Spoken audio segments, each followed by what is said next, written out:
Hi everyone, and welcome back to today's video. We're going to be continuing on our journey evaluating the best pet food, the best dog food by category as selected by NBC. And so we are using this article that was published. Actually, the publishing date is a little bit odd. The publishing date was in 2023, I guess, forecasting what the best would be in 2024. But we're using this article. You can follow it. It's nbcnews.com/select, yada, yada, yada.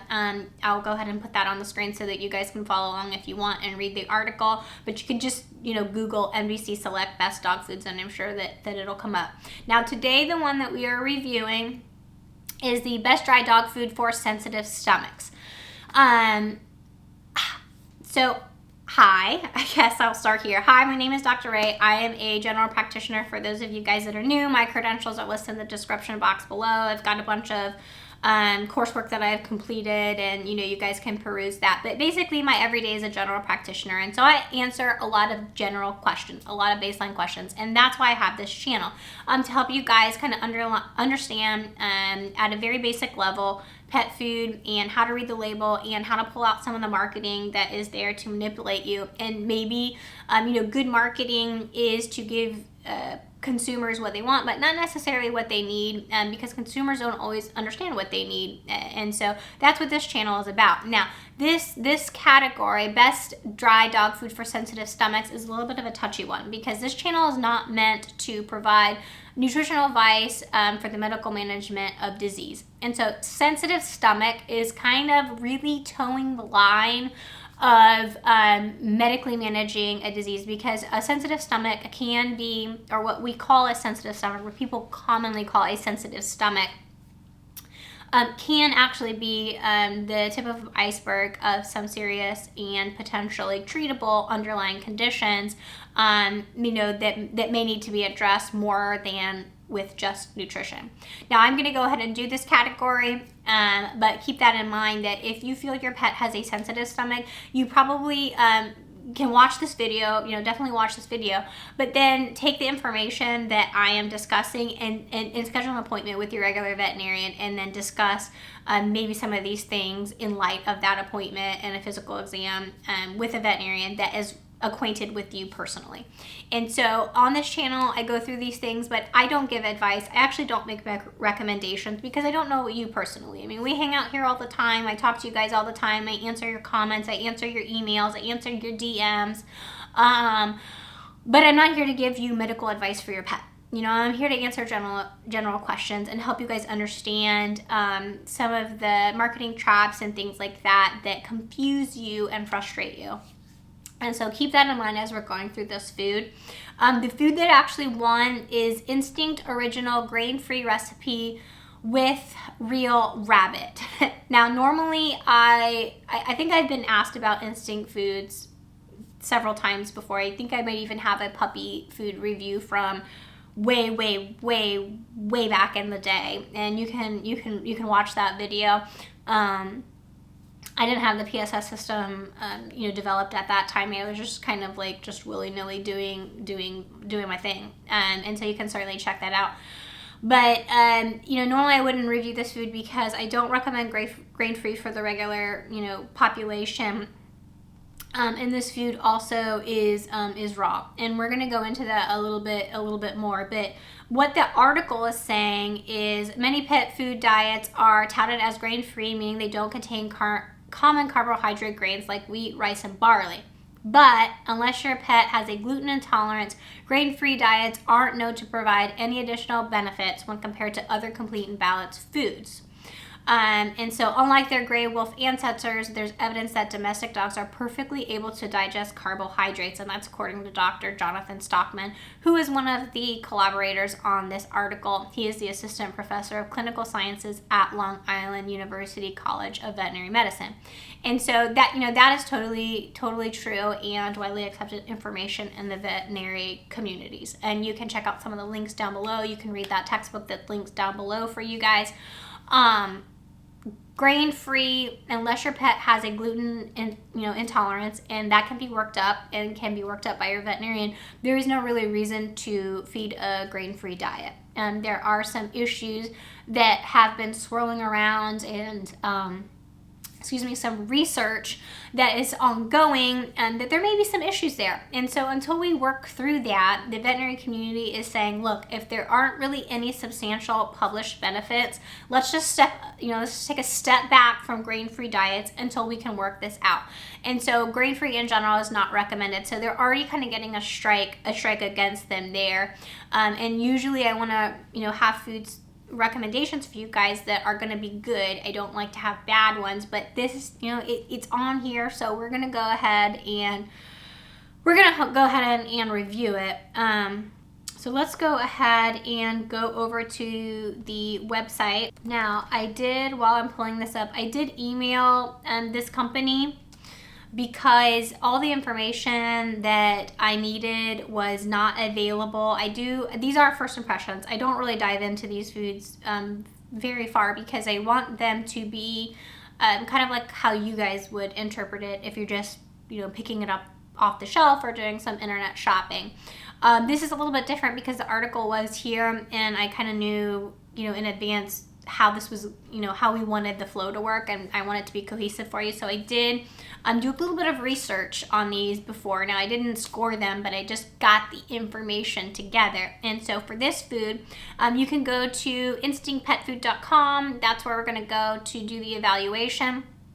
And this is where I went to get a little bit of the information and realized that I needed to email the company to get additional. And they were very responsive. And so I think that's a good thing about this company is when I emailed them, they were very quick to respond. And so if you have any questions, feel free to reach out to them as well. And so we're going to use the PSS system. This is a system. If you guys have been with me, you know it. If you haven't been with me, you can follow this scorecard here. Basically, there are some parameters that we're going to assign points to. What do the points mean? Honestly, in the grand scale of the world, they mean nothing. But to me, what they mean is they mean that they have met a nutritional they've met a nutritional key parameter that I think should be met by all pet foods on a very baseline, basic level. There are certainly things that they can go above and beyond, and those are things to factor in. But if they're even going to even be considered or make the cut, to me, these really baseline parameters need to be met, and that's what's on this PSS scorecard. There's 10 points. They're going to be available, and these points are going to be assigned as we go through, and I'm going to go through them with you, and then you can utilize this scorecard or technique if you want to compare foods across the board. So then you can know how one food maybe compares to another food, and that might be helpful to you. All right, so we're gonna start here with the AAFCO statement. So the AAFCO statement is on all packages if they're AAFCO certified. Most pet foods in the United States are AAFCO certified. If you're from another country, there may be other certifications that pet foods have. But here in the United States, pet foods, in order to be sold commercially, they need to meet AAFCO standards. And in this channel, the AAFCO standards are they're great, and we use them as far as this adequacy statement, the AAFCO statement. But outside of that, we're going to be using standards that are a little bit more tailored because AAFCO has a very wide range. And so we're going to shrink that because all the foods available are AAFCO certified. But we want to know what's the best. So in order to do that, we're going to tailor them down, and you will see that when we get into the guaranteed analysis review. But for this statement, the AAFCO statement, they just need to follow or meet the AAFCO recommendations. And so this says, Instinct Original Grain-Free Recipe with Rabbit is formulated. That means that they just had someone make a recipe. I don't know who it is. We'll go through that a little bit later, the about us, who maybe has formulated this food, but the food was formulated and it was not feeding trial. They didn't feed this food to make sure that it performed the way that they are attesting that it did. And so ideally, not only do we want, there to be a recipe or a formula, we want that formula to have been fed or tested just to make sure that it's palatable, that it's providing, the results that they are claiming that it is. So they did not do that. And so they're not going to get a point there. To meet the nutritional levels established by AAFCO, we knew that that was going to be the case for all life stages except for the growth of large-sized dog. And so an all life stage food is not something that we want either. We want a food that is tailored to our pet's life stage. So the nutritional requirements for a puppy are not the same as what is the requirement for an adult. It is not the same as what is required for a senior.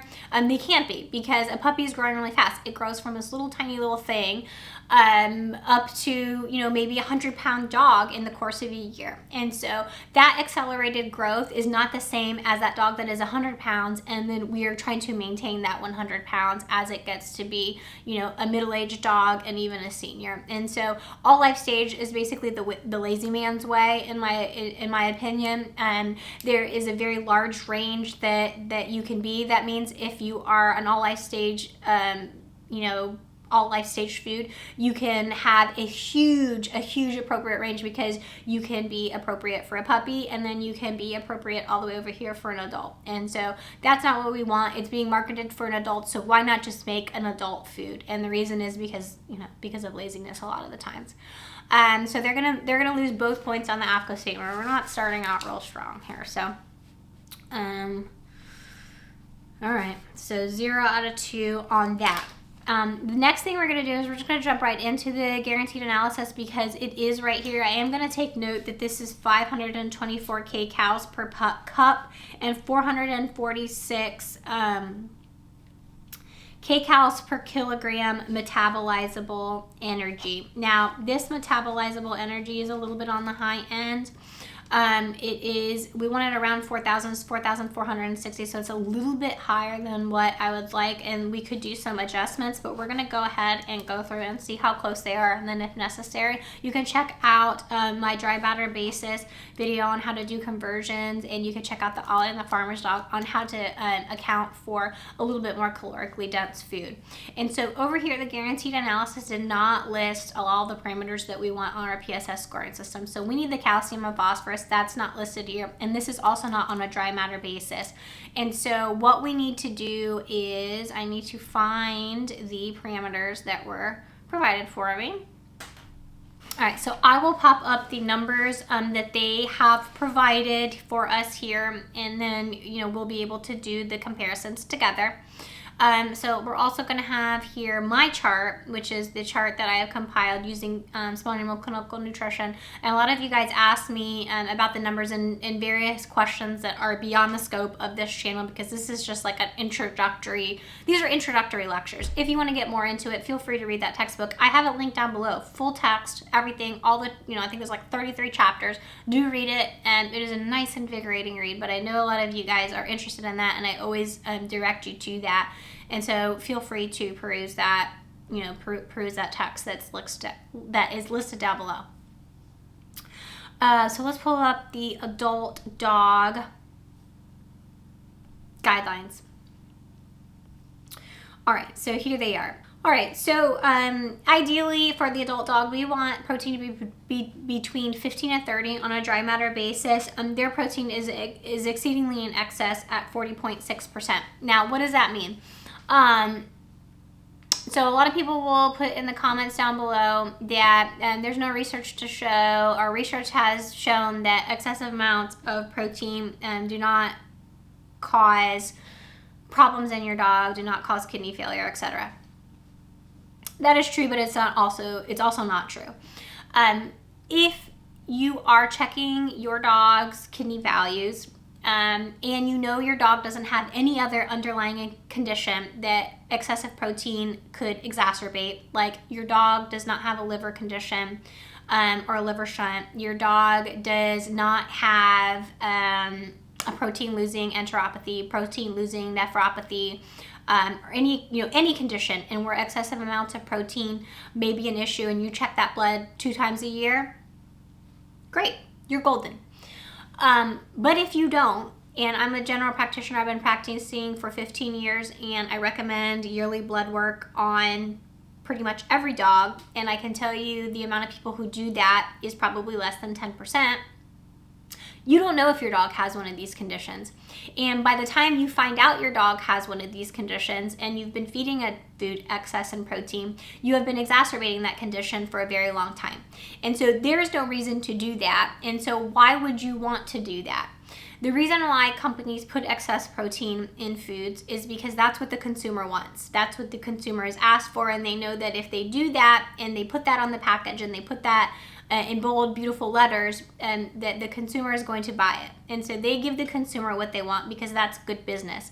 But what the consumer may not know and what the companies don't care is what they actually need, which is an appropriate amount of protein, between 15 and 30% for an adult. And it's hard for a lot of companies to dial that down and do the research and have the quality control to actually fine tune and fine tailor an appropriate guaranteed analysis. And so keep that in mind, that just because they're overloading you and putting excessive protein in there isn't because they are providing better nutrition. They are doing that because they know that a lot of consumers will buy that, and they don't care that it's potentially deleterious. And there is some onus on the consumer to do that, regular blood work if they're going to feed these high protein foods, but the consumer may not necessarily know that. And so pay attention to that and keep that in mind as we're going through these foods, that excess and more and more and more isn't always better. In a perfect world, yes, you can maybe get away with it, but not everybody's perfect and the world's not perfect. And so keep that in mind. So we are going to be quite a bit excess on the protein here. Let's go to the next parameter, which is fat. Fat needs to be between 10 and 20. They are coming in excess as well on that at 22.78. We're going to go to fiber. So we're missing 2 points so far. Actually, we're missing 4 points if we factor in the missing points from the guarantee or from the AFCO statement. But let's go to the fiber. This is usually a gimme. It just needs to be less than 5, so they are going to get a point there. Calcium at 2.22% is exceedingly in excess, and I'm not surprised with the excess protein. So when a company overloads with protein, with those protein sources, obviously there's going to be bone, there's going to be fascia, there's going to be connective tissue, and that is going to bring excessive calcium and phosphorus unless the company is spending a lot of money and a lot of time to properly process that. And a lot of these companies are not interested in doing that. They're interested in putting that high protein on the package so that you'll buy it, but you'll never see them say high protein but moderately imbalanced calcium and phosphorus. They never do that because they know that you don't care, and that's not good marketing. Good marketing is telling you what you guys need to hear in order to buy the food. So that's what this channel is about. It's about educating you so you know what to look for, because the information is there. They're just not going to highlight it, right? So they're going to lose a point on the calcium, and usually if the calcium's off, the phosphorus is also going to be off. Phosphorus, they're bringing in at 1.56, and the upper range to that is 0.8, so they're going to lose the point there. So this food is losing nearly all the points on the guaranteed analysis. They only got 1 point for the phosphorus, or excuse me, 1 point for the fiber. And so this is bringing this food up right now to a whopping 1 point. So we're gonna keep scooting along. We're gonna go into the ingredient list, and this is where we're gonna have a little bit of a chit chat. In the ingredient list, normally I would not even consider this food because it is both grain-free and raw, so it is going to get 0 points on the Doctorate pet food scoring system because grain-free and raw is not necessarily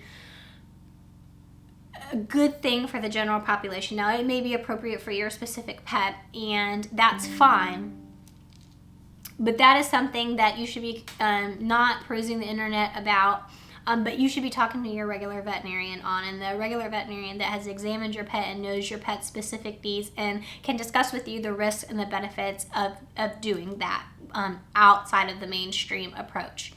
Now, grain-free, I have a video on that. Check it out. We're not going to go into it on this video, as this video is already getting a little bit long, so they are going to lose a point for that. But I do want to talk a little bit about the raw and the Instinct Raw brand.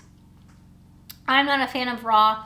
There are, and you can check, again, the links in the description box to the American College of Veterinary Nutrition, the WASAVA links on why raw is not necessarily a good thing for the general population. The long and the short of it is, there are some contamination risks that can affect your pet with bacterial contamination, and it's also a public health concern. So veterinarians are not only tasked with taking care of your pet, but as we go through our training in school, we are also educated along the way on public health. And so you guys may not know that, but we are trained on diseases that animals can have that can transfer over to people. So things like hookworms, roundworms, zoonotic diseases like leptospirosis, toxoplasmosis, all kinds of things. So veterinarians actually are, probably your best bet if you are, if we go into the apocalypse, because we're not human physicians, but we know a lot of things that transfer over from pets to humans and vice versa, because that's part of our training. And so when we hear raw in a pet food, we know that that is going to put not only the pet at risk for some bacterial issues, but also, people maybe that are immunocompromised, people maybe that have had transplants, children, pregnant women, etc. And so in general, the risks to those populations far outweigh the benefits that your pet may get from feeding raw. Now, that's a personal decision. And again, that is something for you to make in light with your veterinarian and your personal place in life. But that is why, in general, veterinarians do not recommend raw.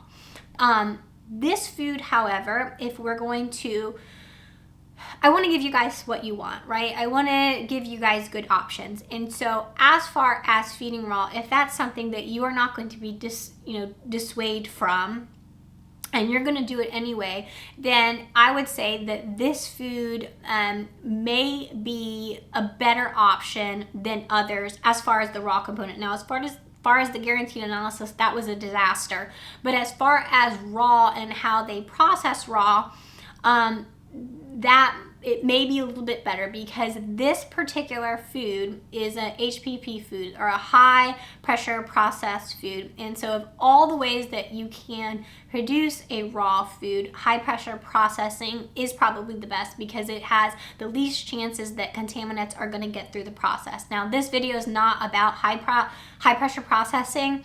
You can Google that. There's all kind of information out there about high pressure processing. I don't know if it's in small animal clinical nutrition.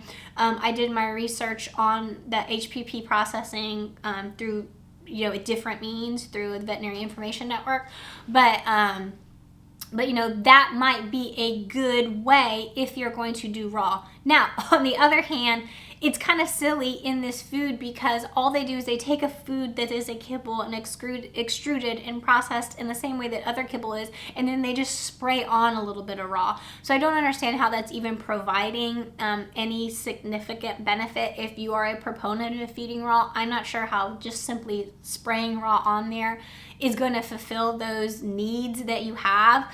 But if you are going to insist on feeding raw, it may be beneficial for you to look for a food that is high pressure processed. That's all I'm saying. So they are going to lose the 2 points here. That was a long way of saying they're still going to lose the 2 points here. So far, I think that we're up to 1 point. This food so far is only getting 1 point, and they've only got one more parameter where they can even get another point, and that is the feeding guide. They are providing 524 kcals per cup. Let's find the feeding guide and see if they calculate that correctly. Adult maintenance. We're going to say, it's saying for 16 to 25, it's 1 1/4 cups. So 525, let's see. It seems like it's going to be right. 524 times 1.25 is 655. 25-pound dog. Let's pull up the chart. You can check out the resting energy requirement video. You can use this chart. It just keeps us from having to do exponents and square roots with you guys, because I know that's why you're not here today. 25-pound dog, the resting energy requirement is 433. If you use the multiplier, for a regular kind of like average adult. You multiply that by 1.6, which makes it 692. So I'm gonna, I'll just go ahead and give them a point, right? So it brings them up to a 2. If you don't care about the grain-free and the raw, even if that was not an issue for you and you gave them points for that, it's only going to bring it up to a 4 because the guaranteed analysis was an absolute disaster and the AFCO statement was incorrect for life stage. They didn't even feed this to dogs before they sold it to you. So for me, I don't know how this is appropriate for dogs with a sensitive stomach. The least thing that you want is if you have an animal that has a health condition to not be feeding it a food that's balanced, basically. And so I don't know how this found its way on the NBC Select Best for Sensitive Stomachs.